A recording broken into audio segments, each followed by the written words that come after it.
ఖరీదైన మందు సీసాలు తీసుకొచ్చి అలా లోకల్ మందు కలిపి బయట దేశం నుంచి తెచ్చిన బ్రాండీ అనుకుంటా ఓ బటెవాయి గాడు కల్తీ మంద అమ్ముతున్నాడట. ముచ్చట తెలుసుకున్న షేర్లింగంపల్లి పోలీసులు కల్తీ మద్యం అమ్మేటోని పట్టుకున్నారట. వాడు ఎట్లా కల్తీ చేస్తుండో వాని మాటలనే చెప్తుండు. మందు దాయేటోళ్ళకి వీడియో షేర్ చేయరి.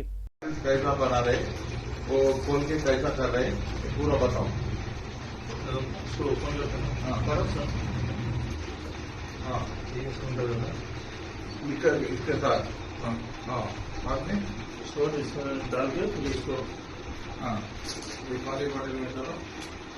చూసినరా పెద్ద పెద్ద కంపెనీల మందు సీసాలు ఏరుకొచ్చి అందులో అగ్వధర ఉన్న మందు మొత్తం కల్తీ చేసి మళ్ళా ఎప్పటి లెక్క సీసాలు నింపి సీలు కూడా పోకుండా కొత్త బాటల లెక్క తయారు చేస్తుండట. చివాస్ రైగలు, రాయల్ సెల్యూట్ అనే పెద్ద పెద్ద బ్రాండ్లు ఉన్న మందును మొత్తము బయట దేశం నుంచి తెచ్చినామని చెప్పుకుంటా ఎక్కువ పైకం తీసుకొని అమ్ముతున్నాడట.